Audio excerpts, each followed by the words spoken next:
우리가 성도로 살아가면서 하나님께 받을 수 있는 최고의 선물, 최고의 은혜는 무엇이라 생각하십니까? 마음의 소원이 이루어지는 것, 병이 낫고 경제적 문제가 해결되어지고 원하는 직장에 들어가고 관계의 문제가 풀어지는 것, 이 모든 것들이 최고의 은혜며 선물이라 생각하며 살아갈 때가 많은 것 같습니다. 그런데요, 성경은 그것이 우리가 하나님으로부터 받을 수 있는 최고의 은혜, 선물이라 말씀하지 않습니다. 그러면 최고의 은혜, 가장 큰 선물은 무엇일까? 바로 오늘 본문에서 다윗이 고백하는 것과 같이 죄 사함의 은혜, 죄 사함의 선물, 그것이야말로 우리가 하나님으로부터 받을 수 있는 최고의 선물, 은총이지 않을까 생각할 수 있다라는 겁니다. 성경은 우리 인류가 직면하고 있는 가장 큰 문제, 그것은 바로 죄의 문제라 말씀하고 있습니다. 생명의 근원 되신 하나님을 떠나 살아가는 것, 그분의 뜻과는 상관없이 살아가는 것, 그것이 바로 죄일 것인데, 그 죄의 결과가 무엇이냐? 바로 죽음이라. 모든 두려움과 고통의 출발, 그것이 바로 죽음이요 죄라 설명하고 있기 때문에 그렇습니다. 그러므로 죄 사함을 받는 것, 나의 죄악을 고백하고 그 죄를 하나님으로부터 용서받는 것, 이것이야말로 가장 큰 축복이요 은혜이라 우리 생각할 수 있을 것인데, 오늘은 이 다윗의 고백, 다윗의 시편을 통하여서 이 죄사함과 관련된 은혜가 무엇이 있는가, 은총에는 어떤 것이 있는가, 이 아침 다시금 묵상하면서 우리의 삶을 점검하는 이 아침이 되었으면 좋겠습니다. 먼저 첫째로 오늘 말씀을 통해서 죄책감을 가질 수 있다라는 것, 죄에 대한 불편한 마음을 품을 수 있는 것, 그것이야말로 큰 은혜이며 축복일 것이다. 여러분 기억하며 고백할 수 있는 저와 여러분 되셨으면 좋겠습니다. 어떤 분들 이런 얘기 하시더라고요. 기독교인으로 사는 것 참 불편합니다. 그래서 저는 기독교인이 되지 않겠습니다. 무슨 말이냐? 해야 될 것도 많고 하지 않아야 될 것도 너무나 많다. 그리고 그 해야 될 것과 하지 않아야 될 것들을 제대로 하지 못하면 마음의 불편함을 느끼며 살아가는 것, 그게 바로 기독교인의 삶인 것 같은데, 그래서 나는 그렇게 불편하게 살기 싫어서 기독교인이 되지 않겠습니다. 그렇게 이야기하는 것을 들은 적이 있는 것 같습니다. 맞는 말이기도 한 것 같습니다. 해야 될 것도 많습니다. 잘못하면 남들보다 더 많은 불편함을 가지고 살아가는 것이 바로 기독교인의 모습, 우리들의 모습일 때도 많이 있습니다. 근데요, 오늘 말씀 묵상하면서 깨닫는 것이 무엇이냐? 그런 죄책감을 가질 수 있는 것, 마음의 불편함을 품을 수 있는 것, 그래서 회개와 죄사함의 자리로 나아갈 수 있는 것도 어쩌면 우리가 가지고 있는 큰 은혜요 특권, 선물이지 않겠는가, 다시금 돌아보며 생각하게 된다라는 겁니다.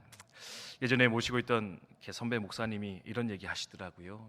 한 번은 용사 한 명이 자신을 찾아와서 진지하게 이렇게 묻더래요. 목사님, 우리가 하나님 믿고 구원받으면 성령님이 우리 가운데 거하신다고 하는데, 저는 성령님이 거하신다라는 것을 확신하지 못하겠습니다.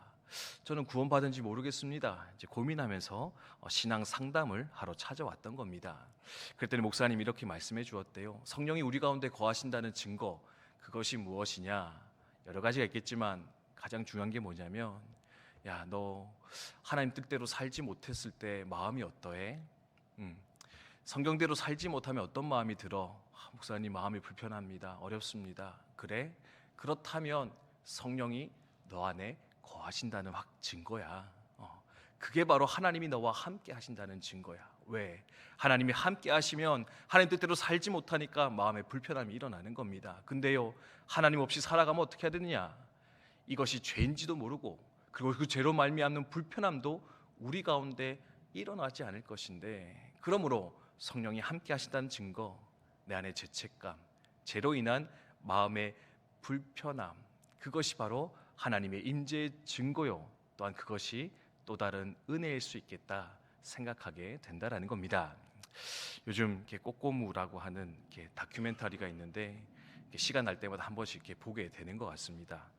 어제도 쉬는 날이어서 그 한 편을 보았는데, 누구에 대한 이야기였냐면 1호 페류나 우리나라 1호 페류나에 대한 이야기였습니다. 여러분 1호 페류나 누군지 아십니까? 박한상이라고 하는 20대 청년입니다. 아버지가 한약사, 약재를 파시는 분이셨고요. 그 당시 오늘날로 치면은 거의 1조 원이 넘는 재산을 가지고 있던 분이었습니다. 근데요, 그의 첫째 아들이 박한상이었는데 아버지가 뭐라 한다고, 돈 쓰는 것 때문에 혼낸다고, 그것이 기분이 틀어져 가지고요, 결국엔 아버지 어머니를 50차례 가까이 찔러서 살해하고 불을 지르고 결국에는 붙잡히게 된 그런 친구였습니다. 그래서 그 당시 그렇게 부모를 잔인하게 죽이는 일들이 없었어 가지고 이제 그 일을 가르쳐서 1호 페류나다, 사회적으로 큰 반향을 일으켰던 분이셨는데, 더 놀라운 게 무엇이었느냐, 그렇게 정말 폐륜적인 일을 저지르고 나서도요, 그를 변호했던 사람, 그를 상담했던 교도관들이 한결같이 하는 얘기가 뭐냐면 자신의 잘못에 대해서는 도저히 인정을 하지 않습니다. 완벽하게 범죄를 저지르지 못했다라는 그것 때문에 아쉬워하면서 여전히 살아가고 있는 자, 그가 바로 1호 페류나 박한상의 삶이다라고 이야기하며 혀를 내두르는 것 볼 수가 있었는데요. 그걸 보면서 하나님 떠난 인생의 모습이 이와 같지 않을까 다시금 확인하며 생각하게 되는 것 같습니다. 박한상만의 문제이겠습니까? 하나님 없이 살아가는 사람들의 한결같은 공통점, 잘못된 길을 걸어가고 있다는 것, 깨닫지 못한다는 겁니다. 그런 삶을 살면서도 마음의 고통과 불편함을 느끼지 못하는 것, 그것이 어쩌면 하나님 없이 살아가는 삶의 절망이요 어리석음일 것인데, 첫째로 오늘 다윗이 그의 고백을 통해 우리 가운데 도전하며 깨닫는 것은 무엇이냐, 때로는 죄악 가운데서 신음할 수 있는 것, 죄악 가운데 있을 때 그것을 깨닫고 그 뼈가 마름을 경험할 수 있는 것, 그래서 회개의 자리로 나아가는 것이 하나님의 큰 선물이며 축복일 수 있다, 우리 가운데 가르치고 있는 것, 좀 잘 기억하셨으면 좋겠습니다. 그래서 두 번째로 깨닫는 것은 뭐냐, 진정으로 회개하여 나아갈 때 하나님 우리를 넉넉히 용서하시며 의인으로 받아주신다. 죄인을 의인으로 인정해 주시는 그 하나님의 은혜가 우리 가운데 있음을 여러분 기억하셨으면 좋겠습니다. 읽었던 5절 말씀에 보면 내 허물을 여호와께 자복하리라 하고 주께 내 죄를 아뢰고 내 죄악을 숨기지 아니하였더니 곧 주께서 내 죄악을 사하셨나이다. 아멘. 은혜의 고백을 다윗이 내려놓는 것을 볼 수가 있습니다. 아마도 밧세바 범하고 자신의 신하 우리아를 죽인 이후에 하나님 앞에 나와 몸부림쳐 기도하여 회개하였을 때 아마 하나님의 용서함을 확신하고 이 시를 기록하지 않았을까 성경학자들은 이야기를 하고 있습니다. 내가 어떤 죄를 범하였을지라도, 동일한 죄를 날마다 반복하여 살아갈지라도 그 죄를 가지고 주님 앞에 나와 기도하며 자복할 때 우리 하나님은 어떤 분이신가, 그 죄를 넉넉히 용서하시고 우리를 하나님의 자녀로 의인으로 인정해 주시는 분, 뿐만 아니라 그 죄에 대한 그 모든 결과들을 넉넉히 막아주시고 그 심판까지도 철회하시는 분, 그분이 바로 우리가 믿는 하나님이신데, 이 죄사함의 은혜, 넉넉한 사랑의 은총이 또한 우리 가운데 주어져 있는 것이다, 다윗은 고백해 주고 있습니다. 그래서 마지막으로 죄사함과 관련된 은혜는 무엇인가, 11절에 보면 너희 의인들아 여호와를 기뻐하며 즐거워할지어다, 마음이 정직한 너희들아 다 즐거이 외칠지어다. 아멘. 고백하는 걸 볼 수 있습니다. 너희 의인들아, 여기서 의인은요 죄가 없는 것이 아닙니다. 말씀드렸듯이 죄악 가운데 있었는데 죄악 가지고 하나님 앞에 나와 회개하며 자복했더니 하나님이 의롭다 여겨주시더라. 하나님이 죄 없다 말씀해 주시더라. 하나님이 내 죄를 감추시고 나로 당신의 백성과 자녀로서 다시금 높여주시더라. 그것을 표현하는 것이 바로 이 의인들이라는 표현인데요, 이 죄사함과 높임을 받은 자, 그들이 겪게 되는 축복이 무엇이냐, 비로소 그 삶 가운데 진정한 기쁨이, 진정한 찬송이, 진정한 즐거움이 회복되게 될 것이다. 찬송의 은혜, 기쁨의 은혜, 그것이 바로 죄사함 이후에 주어지는 놀라운 축복이며 은총이라 다윗은 고백하고 있습니다. 그렇습니다. 죄악 가운데 살아간 자 진정으로 기쁨을 누릴 수 없습니다. 죄악을 품고 살아가는 인생, 온전한 찬송을 올려드릴 수 없을 것입니다.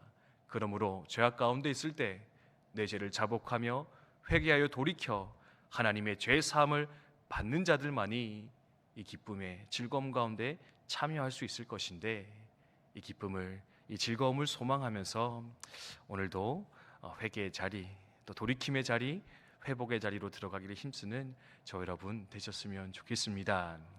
인생을 살아가면서 하나님 뜻대로 완전히 사는 거 쉽지 않은 것 같습니다.